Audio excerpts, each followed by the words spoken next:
Taylor, how do you feel about Costco?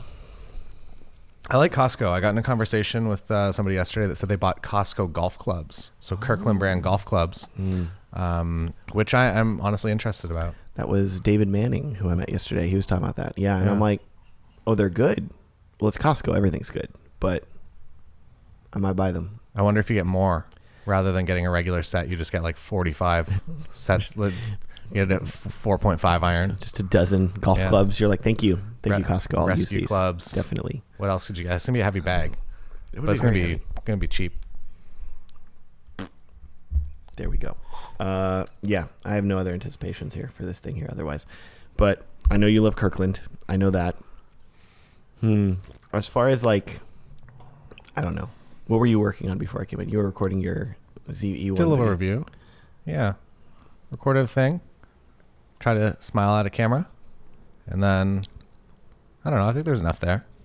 You don't really know what you're doing with YouTube stuff. You just kind of like take a guess and then you just kind of fill in the gaps later. That's something I've always found sort of interesting about your style of content, I guess I could say, is I feel like you're very just put it up. It's fine. It's good enough. Just get it up on the internet. And I've always admired that because I'm somebody over here that's like, oh crap, the lighting was a little bit off. And I remember when I got started using YouTube, I was like so meticulously like deleting things, taking out my breaths. And then I'd like look at your stuff and you're just in your car on a phone, just, hey, what's up? Yeah, okay, there's this thing here. It's a cool camera. All right, cool. Gotta go by. And I'm like, usually have like this as my voice note is like my mic because Lindsay, we have one set of mics, and if she's recording stuff, she takes my mics. Yeah, and so I'd be looking at it, I'm like, why am I trying so hard? Dang it. Taylor has 3 times the subscribers that I have, and he's just uploading off the cuff. And yeah, I'm learning. Yeah. It's also like when you go daily, and you go daily with like a topic that people care about, I don't think you can, or at least most people can't just like record their daily life and make it interesting. But if you come into like a daily recording, and you're like, okay, today I'm going to talk about wedding photography lenses. Yeah. And it's a very easy starting point. And if it's a good topic and you have an actual good opinion on it, it's nice to have good quality video, but I don't know if it's 100% required. Yeah. It also makes you feel a little bit more real, I think, if you just like record it and wherever. A little more authentic there. Just, hey, what's up? I'm doing this thing. Okay, cool. Which, I don't know, if anything, I feel like you're almost hearkening back to like early YouTube in some ways, because that's how so much of 2006, 2007 YouTube was. People just like, hello, what's up? Yeah. Hey, I just made a video. Here's my life. Okay, cool. This is my webcam. Yeah. And there wasn't any like, here's my ad spot. Okay, brand deal. Like there was none of that. Squarespace. It was pure. There was no Squarespace. It was WordPress only. That's all they had. I don't know. Yeah. I built my first website ever. I built it with HTML and I coded the entire thing. And I recommend never doing that. Because you just keep, I feel like it's the same with like a lot of stuff, that if you build something from scratch, you're going to keep changing it forever. Yes. And you're never going to be happy with it. Yes. And that's what I could easily turn this into a Focal ad. and now there's Focal. This is Focal.com. The theme of this podcast is going to be Taylor going off into a random shilling for one of his products every 5 minutes. Like, by the way, I have something that'll fix that here. Let me tell you all about it. Hold on. You can buy it here at the link in the bio. Thank you. I've gotten good. It didn't come naturally. Yes. Like doing ad spots, and now it's just, I feel like it's like almost to a point of comedy. Yeah. You can insert like a Squarespace ad into anything and it's funny now. Well, that's one thing I've always admired about like Linus Tech Tips, for example. Watch him a lot. And like his segues to ads are some of the best on YouTube, because he'll be like, and this piece of technology sucks, but you know what doesn't suck? The sponsor of this video. And I'm like, dang, that's good. Like he'll weave it in. So you know it's coming. Like there's going to be an ad spot, but just the way he brings it in. I'm like, okay. Yeah. Or Mr. Beast will do an ad spot over like the most exciting part of the video. It'll be like people like trying to like cross like the Grand Canyon, and he'll be like reading the script about like Cash App. Hope they don't fall in the background here, but let me tell you all about this cool product. And you're forced to watch it, and you're like, it's entertaining. It's fun. Okay, cool. But like even the way that Gerald does it with his like, we're going to test the audio now, but to listen to this audio, you got to listen to me talk about this ad. And I'm like, okay, you're getting people there. They're like, oh crap, I got to watch it. You know, the company's like, yes, make them listen. Okay, good. Okay. Smart stuff. I don't know. I'll tell you speaking about first websites, I had Tripod was the site builder name by Lycos.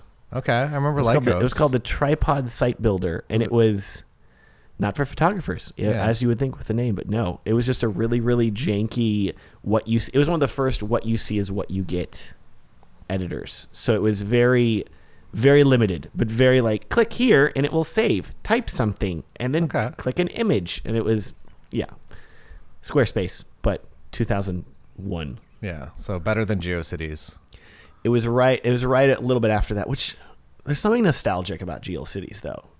I wish my page was still up. I made a sick snowboarding fan page for a snowboarder named Peter Line, and that was my first website. And I put a banner on it. That's also my first paycheck from the internet was $10. I would because it was dial-up, so I would disconnect and then I would reconnect under a different IP, and then I would click my banner, and I was like 7. So and that's how you were getting your money. Yeah, so I get like 20 cents whenever I did that, which is like a good ad for like a single click, like 20 cents, because no one had any idea. Yeah. And then I would disconnect and I would reconnect and I'd click the banner again. And I would just do that for like a couple hours each day. That's pretty genius. There we go. I made $10. $10. Here we go. Which, hey, at that time, that's good money. That's really good. I remember I like sold my soul to one of those, what was it? What's the company? Nielsen ratings. They would do like polling people to find out things. I remember Nielsen had randomly asked me as like a young person to answer these polls, and then they paid me $100 in Amazon gift cards. Ooh. And this is back in like 2004, 2003. So like when Amazon's like, you want some books? And I'm like, do you have anything else other than books? No, like everything. I don't want to buy a book. And so they're like, we've got video games. I'm like, thank God. Yeah. So I bought the Command and Conquer, like 12 CD collection of all the games for like $75. I'm like, yes, I'm using this Amazon money. That's nice. That was a good time. I liked internet money. That was all of my first jobs were all internet. I was like a graphic designer when I was like 10 for a video game. Then I was a which video game? Ultimate Online. Yeah, okay. I was a grandmaster for that game too, which is cool. I got to work in a video game, which is awesome. This clarifies so much more about you now. I gotta say, like, now that I'm thinking about it, I'm like, oh, he's an MMO guy. Okay, it all makes sense now. Like, I wasn't clear on that, but now I'm like, oh, Taylor's an MMO guy. Yeah, okay, that was all my first jobs. So now I don't play video games unless that's why I don't play video games anymore. Did you ever sell real estate in Second Life or something like that? No, but in Ultimate Online you could definitely sell like houses and I remember people did that. Yeah. So I sold so when you become when you actually work for the game, you obviously can't like play in the same, or I guess you could technically, you'd have to go to a different shard, but you kind of had to like stop playing the game essentially. Yeah. So I sold my account on eBay. I think it was like $400 or $500. It was like decent money for like a thing that was fun to build. So yeah, I actually sold in-game real estate for money. Incredible. For real life money. So and now look at you. Now you're selling digital products. I have no for real property. Money. No property. Here we go. But we're still somehow doing it. I don't know. Because I remember, God, I had a friend in high school, and he would play Diablo 2, and he would play in the hardcore mode where if you get killed, you'll die. I don't like that mode. And then he would level up his characters to a certain level, and then he would sell them on eBay essentially because people wanted to buy a high level hardcore character, but they didn't want to do the work. Yeah. So he's like, yeah, that's what I do. And I'm like, that's a thing? Okay. And it's just early internet money, like the ways you could make it was very weird. And now there's like Fiverr. And so you're like, crap. Okay. There's a million people figured this out now. Okay. Dang it. Yeah. But that's fun. Early entrepreneurship. Yeah. You don't know what you want to do. You just know you don't want to probably work for someone. You want to have fun and make money. I remember my dad, he wanted to make a blog and he's like, okay, you got to put ads on the blog. And my dad, you have 6 blog posts. He's like, son, this could work. Okay. Like I want to get to making that ad money. And to this day, like the only thing that's come from it is anytime that Google updates their ad stuff, it'll send him an email, but it's like, we've updated the tag system and it's all mumbo jumbo ad stuff. So they don't understand. So my mom will be like, I got this email for your father's website. Is it okay? Has it been hacked? I'm like, no, it's fine. There are 7 visitors. Like it's making that bank though. Nothing's happened. But apparently if he had dial up and he was signing on, clicking, signing off, that would have been it. That's the secret. It takes you round trip 1.5 minutes to make 20 cents. But what's the math on that? Hey, whenever you're 10 years old? Very under minimum wage, but What money are you making at like 10 You get years to old? sit at home though. Yeah. Yeah. It's the early work from home. The very earliest work from home you can get. When did you get high speed internet? How long do you have dial up for? Because you're a Canadian boy, right? Yeah, we're near Toronto, so we had it pretty quick, I would say. We had DSL first. Yeah. And then a bunch of my friends had cable, and cable was a lot faster. Yeah. But it was enough to not, I don't know. It was a monumental increase over what we had. And yeah, I think maybe that's probably when I started actually making real money. There we go. Online. Definitely helps, yeah. Because I had dial up until I went to college. Like first 18 years of my life, dial up, baby. And like every single time you want to use it, it was to the point that like my parents had 2 phone lines at our house. One was the internet phone line, the other one was the non, because like we were on the internet so much. So they're like, okay, we got to separate this out. But my parents like live in this small town, and their neighborhood is a very small neighborhood. The neighborhood next to theirs, bigger neighborhood, they can get gigabit spectrum cable. Fine. My parents, they're like, oh, we have DSL for you. And they're like, okay. Like, and so just the harassment campaigns of AT&T and Spectrum, all these companies like, please. They're like, no, we can't help you. Like there's only like 12 people in this neighborhood. It's not worth it for us to like dig trenches to get to you. So to this day, they can only get that. Oh, that's sad. Yeah. So over the last 2 years, I spearheaded them like, Mom and Dad, there's this thing called Starlink, and you should sign up for it. So they did it. They waited like a year and a half for that dish to come. We had to like hire like a roofing company to come out to like mount it safely to the roof. But now they're getting like 60 to 80 megabit down. And we went from being like, anytime we would do any holiday event at my parents' house, it was always this nightmare of like, oh, the internet's going to suck this weekend. Yeah. Okay. Like, can't FaceTime anyone. No, like it'd be like, okay, the whole family's watching Netflix. That's what we're doing right now. We're all going to watch the same movie. Get off your phone. Nobody else do it here. Okay. And I'm me and my brother trying to like play Halo Infinite or like online, and it's just okay, never mind. All right, we should not be doing multiplayer right now. Never mind. It's rough. So it's been Starlink. Okay. Saving the day. See that. Well, rainy California. I came here with dreams of being warm, and I got immediately sunburnt, and now it's raining. The sun was out just enough to cook you, and then it's like, and back to Canadian fields. Yeah. Here you go. I did stand there for too long, but it's been a fun trip so far. It's been really great. Do we talk about the camera? We can talk about whatever you want. My wife did say, please, when you're doing this podcast, do not talk about technology. Just gear the entire time. And I was like, well, that's what you want. Okay, you're probably right. I probably shouldn't do it. Okay. And here we are. But it's a timely thing. Very timely. I don't know when it's shipping though. So I don't know when I'm going to post this podcast either. So it'll be like, hey, by the way, it's been out. You remember 6 months ago, camera came out? Yeah, this camera came out. But yes, the ZV-E1, another sequence of letters and numbers that I have to memorize too somehow. many. They should just give them names like Wilson. Wilson. What is it? I liked how, was it Canon who used to? They called it the Kiss. Ooh. Like they had like in Japan they were like by the instead of calling it a Rebel, they called it a Kiss. Mm-hmm. Like by the Kiss, and I'm like, ooh, well, okay. Yeah, Rebel was like different things in different markets. So like in Europe it was something, and yeah, I never really understood it. I always liked that, even though they made like 9 iterations of the Rebel and they never actually updated the sensor. They were just like, hey, guess what? We added a flippy screen. This one comes in red. It's still 1080p HD. Sorry. I like that camera though. I like small things, which is I think why I like this thing. It was great. But I remember. I don't know. I guess my struggle with it is that I don't like buying it's a dedicated video camera. Yeah. And I'm a person that very much does both things. You do photo and video. And that includes like traveling too. Mm-hmm. So I guess you can get that 12 megapixel photo, and that's all you got. I don't know if that's enough. Yeah. If you get that random Northern Lights show, probably gonna want more than that. Crank that ISO. Here you go. Hopefully you'll be able to see it. It's okay. Yeah. But I think I'll get one.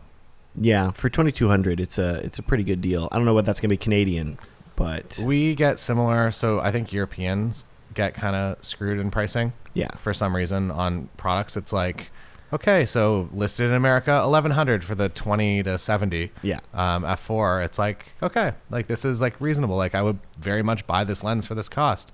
And then my buddy Magic in Poland is like, cool. It's like listed for €2,700, and it makes the product not Twice something the that cost. anyone Yeah. would ever buy. What is this? Yeah. So I don't understand that, Yeah. but that's not for me to know. Mm-hmm. I just make the videos on the internet. That's my expertise. I feel like my first reaction to this camera, I saw it and I was like, so y'all basically put a A7S III sensor into a vlogger body. Okay, we're taking the Ferrari engine, we're putting it in a Honda Civic. Basically, we're cramming it in there, baby. That's F1. Haas, Yeah. Haas has those Ferrari parts. We got crammed those in there. Here we go. But like, I mean, it's one of those things where I've talked to so many people that are like, oh my gosh, like I'd love to have the A7S III, but I can't afford it Now you because I do. can't afford $3,500. And I'm like, well, you're getting the sensor, and then I'm already seeing. I posted a reel right after the camera was announced, and I'm already seeing comments from people saying like, oh man, you're gonna like, it only has one card slot. This isn't good enough. It needs two. And I'm like, it's $2,200. They got to cut the cost somewhere. Where do you think they're cutting it? They're cutting it from the extras. Yeah, and they know how to position a mark or a product so that they don't completely cannibalize Yes. another product line, which is unfortunate for us because like they could very easily be like, hey, we're gonna make the perfect camera, and they could do that. It's within their realm of like abilities, but then it would crush sales of all their other products, which is sad for business. So Yeah. that in turn makes it sad for us. It is one of those things where, I don't know, I've seen Sony and a lot of other companies do this too. They release sort of the Halo product, and then everything sort of trickles down to the cheaper stuff. So with like the A7S II, for example, that came out, it's like 4K up to 30 frames per second, and then it's also got 1080p 60. It looks really good. And then it's slowly trickled down to like, here's the A6500. It does the same thing, but it's like cheaper, and it's got a crop sensor. And so they're just slowly, the A7S III, then they have the FX3, then they have the FX30. Now we're seeing like, okay, now the A7S III, here's the baby version of that.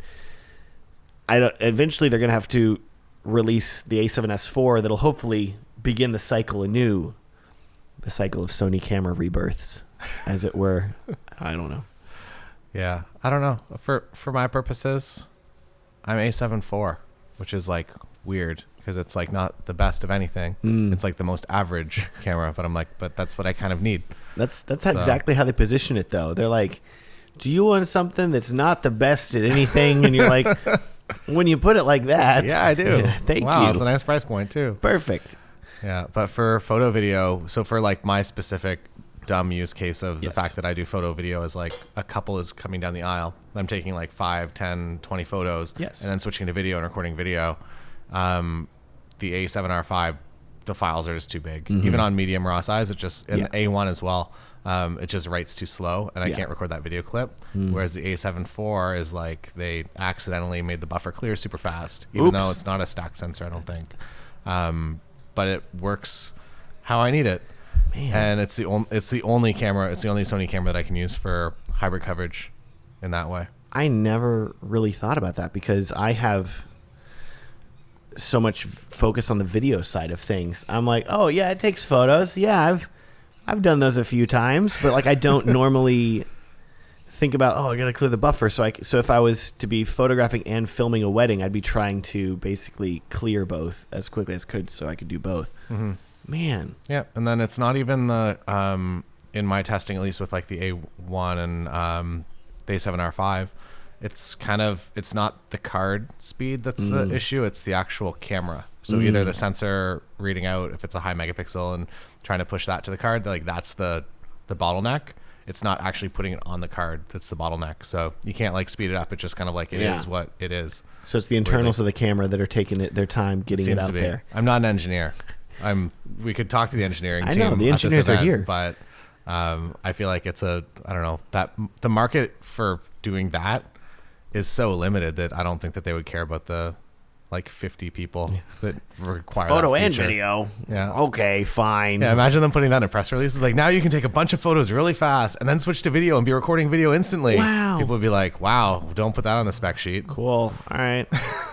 No. But yeah, it's that dumb feature that I need. So that's why Here we are. that's my life and my struggle. The A7 IV, baby. Yeah.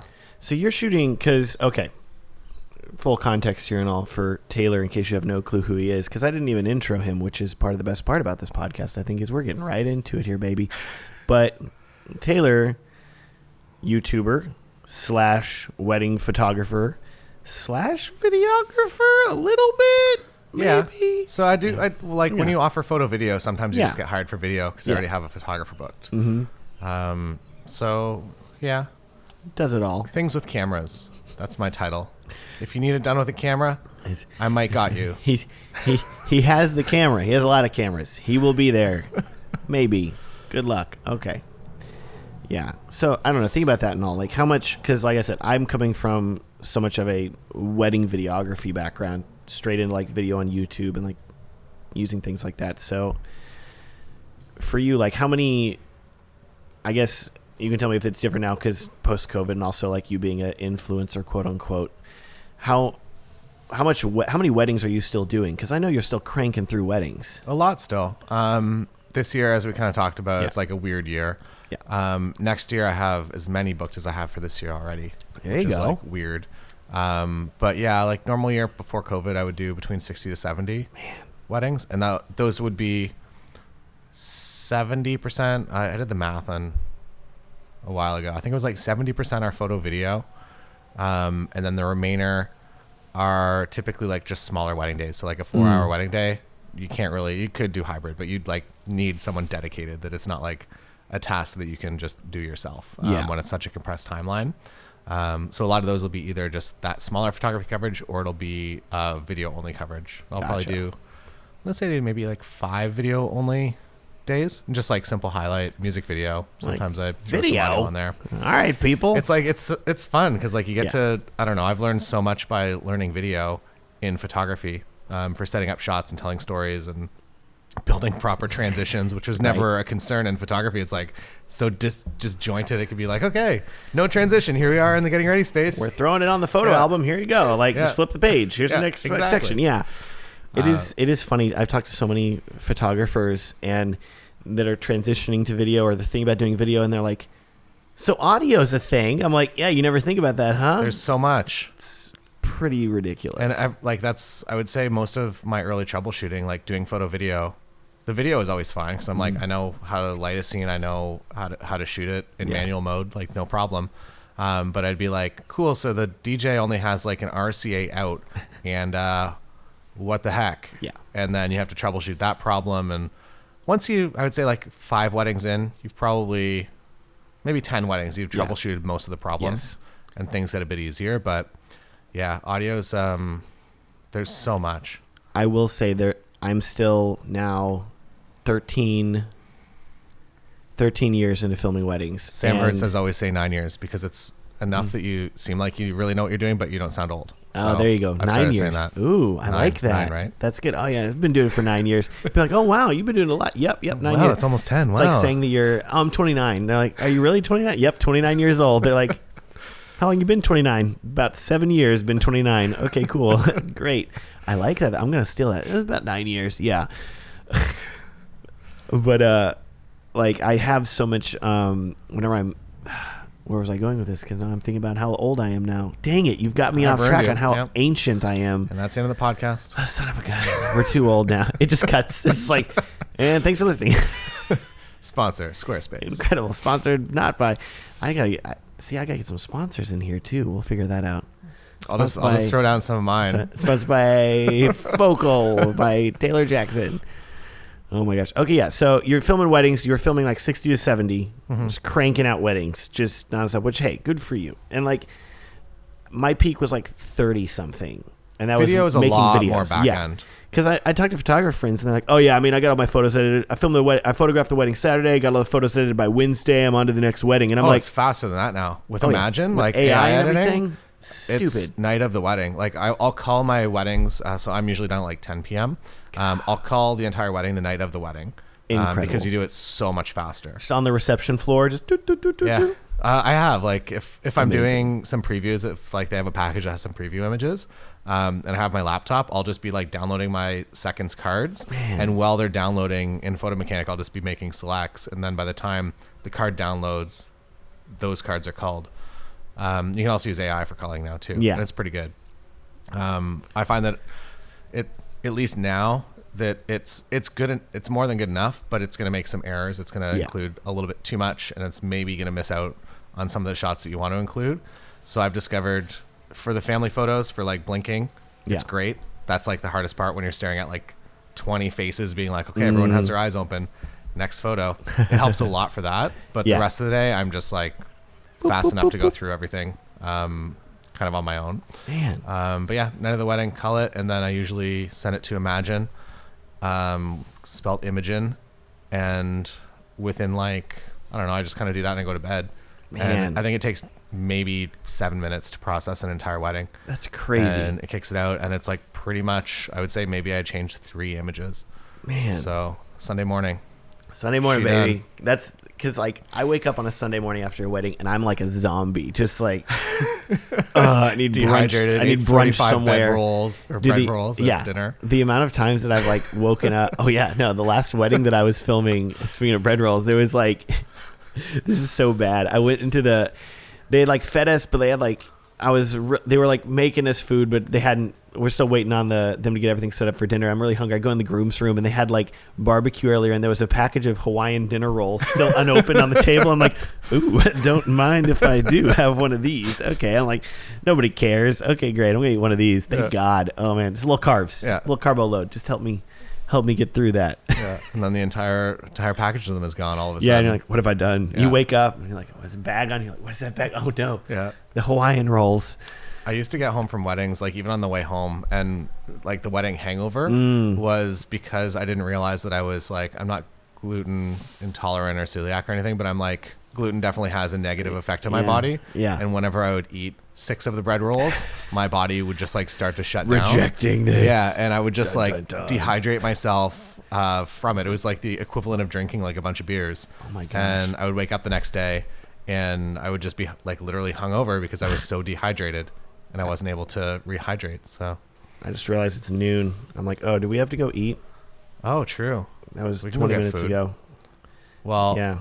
We have a YouTube thing at 1:30 that Miguel has said maybe come through. It could be lit, or it could not be. I don't know. We'll go get some food, though. Yeah. I have one question for you. Yes, by all means. So I do a lot of this hybrid thing. Yes.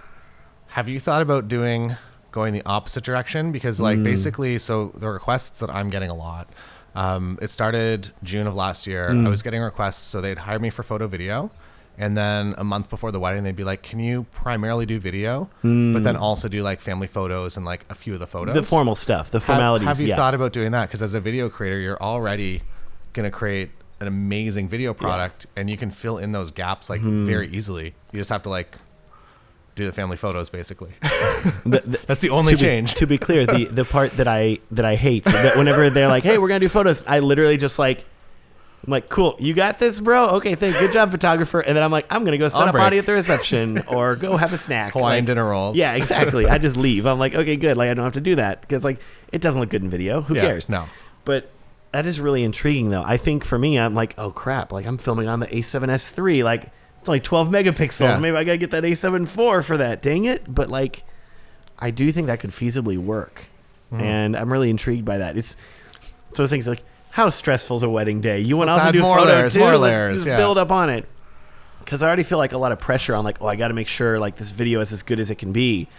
Can I do more? But that is a really interesting thought that, hey, if you're interested in that, like, everybody always complains, oh, the photographer got in my shot. I'm like, what if you are the photographer? Yeah. That's what I like about doing hybrid is that no one, also you're at the full control of everything, which is like good and also bad. Because like usually like if we were working together, if my brain just like emptied itself and I had nothing to do, I'd just be like, all right, like what would you like to do? And then pass it back and forth. Yeah. But then when you're kind of on your own, it's very much on you, which is stressful, but I don't know. It's also, you're making good money to be there and you can press past a little bit of it. But I'm intrigued with how much the industry is like both the photography and video industries are going to kind of just converge into one. Yeah. I've seen it with my business for sure. And it's not even something I've been marketing either. Yeah. Like I haven't told anyone that this is a thing, but I've just been getting random Here we requests go. for it. So I'm not surprised. And I feel like then we're all going to be filming on our cell phones. And that's going to be it now. And that's just like, okay, this is it, huh? All right, cool. Here we go. Cool. professional. We're all professionals here. And then then it'll just be Chat GPT. You'll just be wedding photos, and it'll just spit out like, "Here's your wedding photos." Like the wedding didn't even happen. It doesn't matter. Did it? Beautiful. It's beautiful. Wedding. Enjoy these memories. Thank you. Yeah. Good talk. You match on whatever app you're on, and then it just generates your entire family photos. Tinder and everything. just It's like this could be your future if you marry this person. Tinder gives you a preview of your entire wedding. They're like, "Here's what it would look like," and Yeah. some people are like, Here's well, your maybe, kids. Here's okay. the dogs you're probably going to get. I mean, they already know all your interests. That could work. Yeah. This is good. This is a really good idea. Dude, Yeah. it is like raining into your room right now. Well, that's not great. We got the window open. And it's like raining. I'm sure the Oh, it's lighting like is really changing. wet in there. No, it's like legit wet, about to be Okay. wet on your shoes. Cool. Good talk. We're going to try to not be flooded. See you later. Bye. Time for food.